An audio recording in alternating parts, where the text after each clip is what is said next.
Hi, this is Jean Robin, publisher, journalist, and soldier of Christ.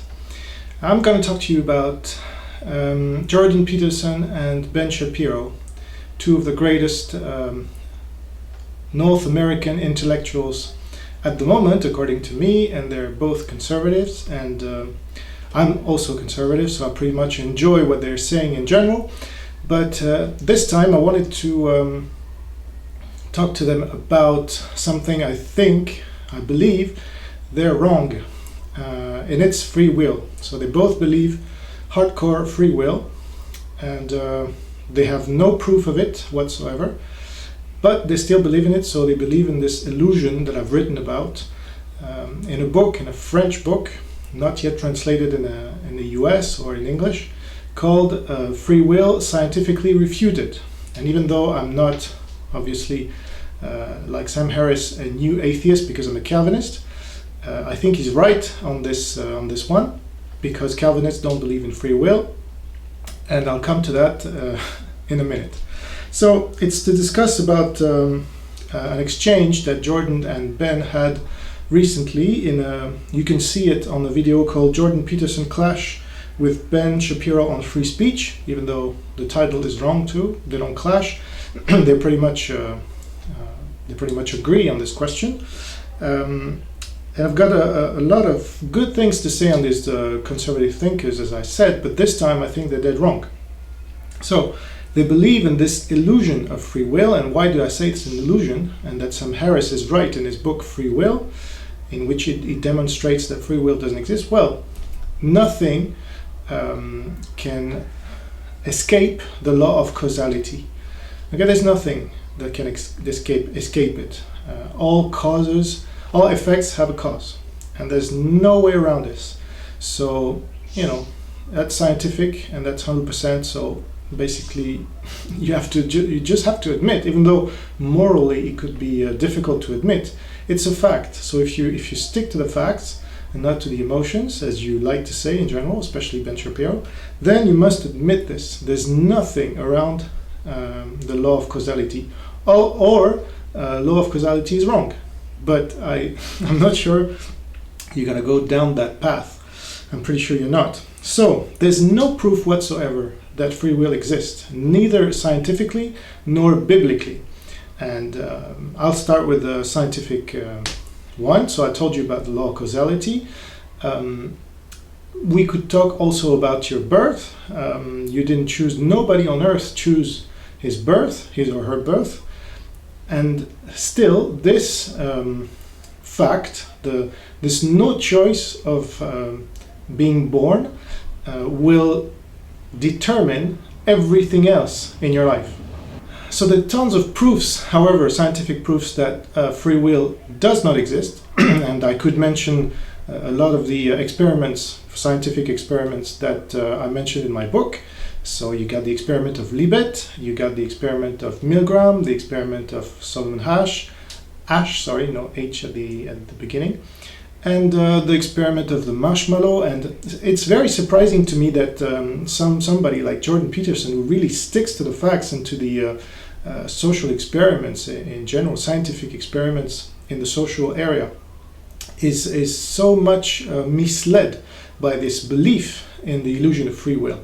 And that demonstrates that my point is that the whole of society believes in this illusion, and therefore it's one of the main reasons why the society is collapsing on itself. And I'll come to that in a minute, because they're discussing moral matters on the basis of the illusion, the existence of the illusion of free will.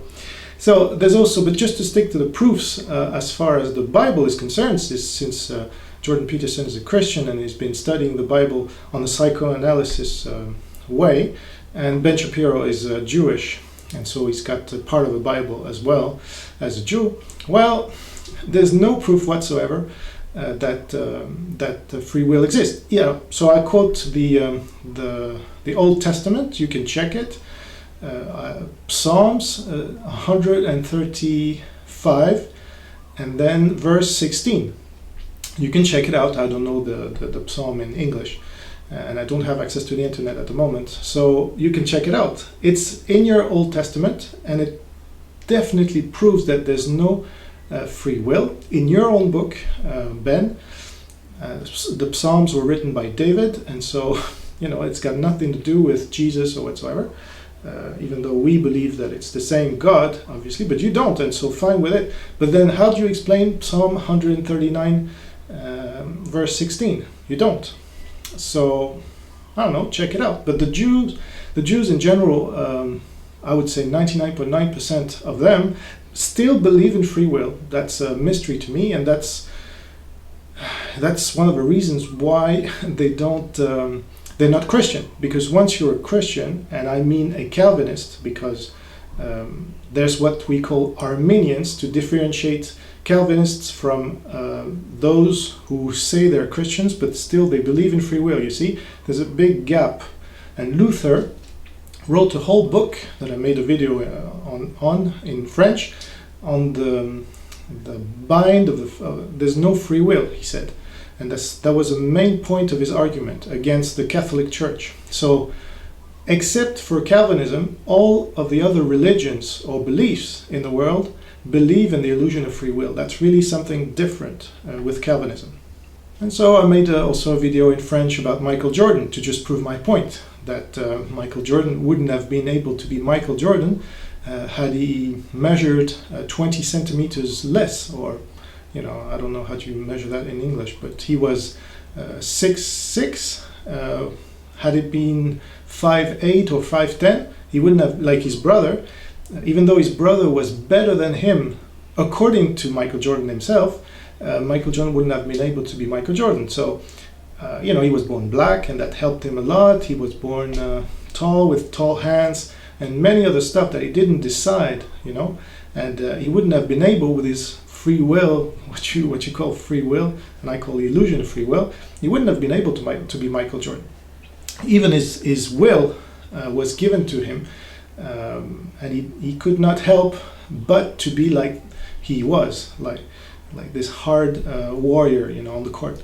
So there would be a lot of other proofs, but then it would be up to you to read in French my book, or to find a translator in English, because I think it's fundamental. And I am really happy that this discussion pops up in the American or English-speaking language area, or because here in France, or in the French-speaking scientific, we all believe in free will, and that's done. It's a done deal. There's no debate. There's no Sam Harris, and so it's really because in general in France we don't think anymore. We've been communist and Marxist, and that's one of my points, is that Marxism leads to the belief in free will, you see? And so that's one of the main thing I have to say to Jordan Peterson. You criticize, and according to me, rightly, you criticize cultural Marxism, postmodernism, and Marxism in general. Well, what's the core of this belief? Isn't that free will? The people you have to deal with as transgenders and so on, don't they believe that they could change anything, even their identity or their sex, according to their free will? Yes, they do. They think identity or genes or their sex doesn't matter. They could change if they're black, they could call themselves a white, or an Asian, or whatever. And if they're a male, they could call themselves a female, and so on and so forth. So that's the core of the matter, and you don't even see it. You don't even see that you share the same belief as these guys, because you're conservative and they're Marxists. But think about it twice, because I've just proven to you that it's because of the belief in the illusion of a free will that they believe they could change their identity, and that's the core, that's the heart of their belief, and that's the heart of your problems and our problems. Now, Ben Shapiro, I noted, says the person has to have this belief in the illusion of free will, in order to move forward in life and be happy. Well, I'm surprised to hear that from a believing guy, because he believes in God, and so he forgets that it's God who makes you happy. At least it says in the Bible. So we don't need free will, in fact, to be happy. We need God. And so since God has free will and he's perfect, then our life is in perfect hands and it couldn't be better. So as Leibniz says, it's the best world possible, best possible world. I don't know how to translate that in English. So since it's the best possible world that could exist, we have to be happy. It's in the hands of a perfect being, most perfect being. And so if we believe in God, then we're quiet, we're happy. As simple as that. Because God is sovereign, but you have to believe that God is sovereign, and in order to believe that God is sovereign, you have to believe that there's no such thing as a free will for humans, since God has free will. He's the one that had no cause, right? So he can escape. He's the only one that can escape the law of causality that I was talking to you about. Right. So I think this is really important to understand this. And since God is in all of us, whether you like it or not, whether you believe in him or not, he created us, he created the universe, he created every particle of the universe. So there's nothing that can escape his will. And whatever he wants, he does, says the Psalms again, 135 verse 6. So, if that's so, then where is your free will? And why would you bother about free will, since God is taking care of everything, and even the bad he transforms in the good. That's why he's God. And so, as a Calvinist, as a Christian, I'm perfectly safe. I feel perfectly safe and not anxious, and I'm perfectly happy to know that God is in charge, and I've got no free will. And that's got nothing to do with responsibility, because then they talk about responsibility and that there could not be any responsibility without free will. Well, it's also an illusion, because your responsibility doesn't depend on free will. That doesn't exist, so hopefully that's the case, but it depends on your conscience, and the Bible talks about the conscience, and you should know this, Jordan, since you've been studying Jung, and he's been raised in a Calvinist family. So I'm sure you've dug this question, and so you know that Calvinists don't believe in free will, and that they're the ones who almost created the United States and even Canada to some point, and that they made the United States the first power in the world in just 3 centuries, which is unheard of in the whole history of mankind. So again, what makes responsibility is consciousness. Sorry, I said consciousness. Consciousness that whenever something happens, then you realize it's good or bad according to values that have been given to you by God, because there's nowhere else from which value can come from.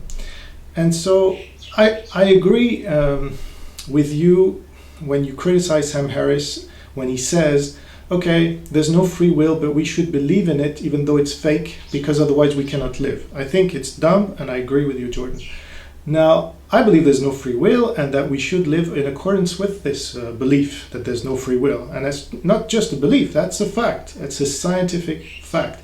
There's no proof whatsoever, whether scientific or biblical, that free will exists. Nobody has ever found one, and ever since I wrote my book, nobody has been able to give me one, all right, to provide me one. So, then Jordan said, in this debate he had with Ben Shapiro, that the new atheists are the ones propagating this idea that there's no free will, and quoting Sam Harris and stuff. But he's the only one of the new atheists that believes there's no free will. All the other ones believe there is free will, very hardcore, like yourself, because you're an evolutionist and you're an existentialist, as you said. I mean, Sartre, I'm going to say it the French way, but Sartre, as you say, believed in free will, and he was a Marxist. So that's where you have to think again, because existentialists, they believe this, they can change anything, environment and genetics, anything can be changed since we have free will, and so that's dead wrong. So the new atheists, and especially Daniel Dennett, have been the main propagator of the idea of free will. And if you check it out, back in the 1980s, Daniel Dennett was already writing to defend the idea of free will on a philosophical level, just like you are doing right now. So it's got nothing to do with new atheists, left or right. It's got to do with another society that we could build again because it existed. And you know when? Well, when the Calvinists were ruling the United States. And now that they're less and less ruling the states, we've believed more and more in the illusion of free will, and that's when the decay started. Okay, I know it's hard to believe because I myself didn't believe in the illusion of free will. I believed in the illusion of free will when I was an atheist. Okay, and then I was converted by God 3 years ago, and He made me understand that there's no free will because I didn't choose God. And so on and so forth. So He made me understood. Reading the Bible, it's quite clear that there's no free will. I quoted an Old Testament verse. I could quote so many other verses in the New Testament. For example, Philippians 2:13. Check it out. You'll see that God does whatever He wants to do with you. So if that's free will, then no. So if you believe in God like I do, and I think you do too, then you have to admit there's no free will.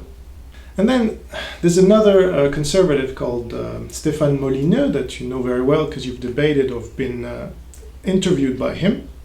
He's from Canada, for those who don't know him, but he's quite famous now with his channel. And he's one of the two most interesting subjects for him are free will, in which he believes really hardcore, and race and IQ, in which he believes hardcore too. And that's he doesn't even realize it's incompatible. Because if you believe in race and IQ, it means you're really determined by your race and your IQ, that you don't, you cannot help it but do with it. And so this will determine your place in society, your height, your status, your, everything almost, according to his say. And at the same time, he says we have free will. So we can change anything according to our will. But if our will is determined by race and IQ, then how could we have free will? How do you define free will? Is that a 0.0001% will that, if you change a little thing, then that's okay, that's free will? Or is it that you can change anything you want, really? Because that's a big difference. But the defenders of free will in general say, oh, if I can change anything, even a small little thing, that means I have free will. But that's too easy. But even this you don't have, let me tell you, because there are hundreds of thousands of factors that determine you from your birth that you didn't choose up until your death, okay? And you won't be able, both environmentally and genetically. And you won't be able to change a thing to escape the law of causality, because God is the only one to be able to escape this law. He's the one, He's the one who created all this. So He knows. And he's not caused. And He's not in time and matter. We're bound to these determinism. So that's when Jordan has published a book about self-development. I think it's great. But I think this book demonstrates we don't have free will, ironically. And so I don't think his writer, I'm pretty sure his writer doesn't even know he's advocating that free will is an illusion in writing his book, because he says, well, do this, do that, clean up your room before doing anything else. Well, you're conditioning them. It's not a proof that free will exists. It's a proof that determinism exists, because you tell them something and then they're going to apply it. And this way it's law of causality, cause and effect. There's nothing around it. Check out in Matrix 2, Matrix Reloaded. There's a famous exchange between Neo and this French actor that I don't remember the name, Chamberlain or whatever. So check it out. There's nothing around it. So it's really, maybe the Americans or the Canadians are too much into free will, like I was before God converted me. They're too much into free will to understand that it's one of the main reasons that it's causing their death and their decadence and their end, really, as a civilization. And they have to realize that the US became the first, as I said, they became the first power in the world in just 3 centuries with the belief that free will is an illusion. They didn't believe in free will, and that they were much happier than today, much, how could I say, much more human in a sense, because this is a long discussion, but I would be happy to have it with you if you want. But there's a moral question with free will, that if you don't believe in free will, then you're much more able to forgive, than if you believe in free will, in the illusion of free will. Because then if everybody can change anything and do otherwise, then if you do wrong, then you can be accused of doing wrong. And even yourself, you're going to accuse yourself. So on the cycle, and I would really love to discuss this with Jordan Peterson, because he's a psychoanalyst that I really respect. And so I want to know what he thinks about this, because I doubt anybody has ever told him that your belief in the illusion of free will creates anger, creates I don't have all the words in English, sorry, but I'm French, so but bear with me. Anger and anxiety and all the other stuff that I didn't do as well as I could have, and this is really something that kills us. Whereas if you believe that free will is an illusion and that you couldn't have done otherwise, then you say, okay, well, fine, I did this mistake, so I'm going to correct it, and I'm going to move along, and not doing it again. I'm going to learn. Because when Ben Shapiro said, well, Sam Harris is really speaking nonsense, so why are we in this conference room with you speaking about free will that doesn't exist? Are we all predetermined to be in this room and just discuss, and we're never going to learn? This is something... Ben Shapiro is very intelligent, so he should be able to understand this, is that we are determined to learn, all right? God gave us this ability to learn. So we're in this room, we were predetermined to be in this room to learn, and so we're going to learn that free will doesn't exist. I don't see the point that Ben Shapiro is making.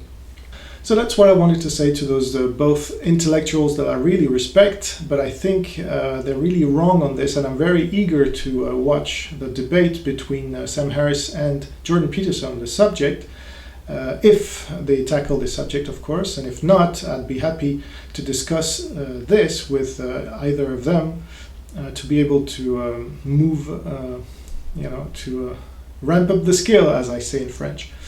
Okay, thank you for your attention. Bye.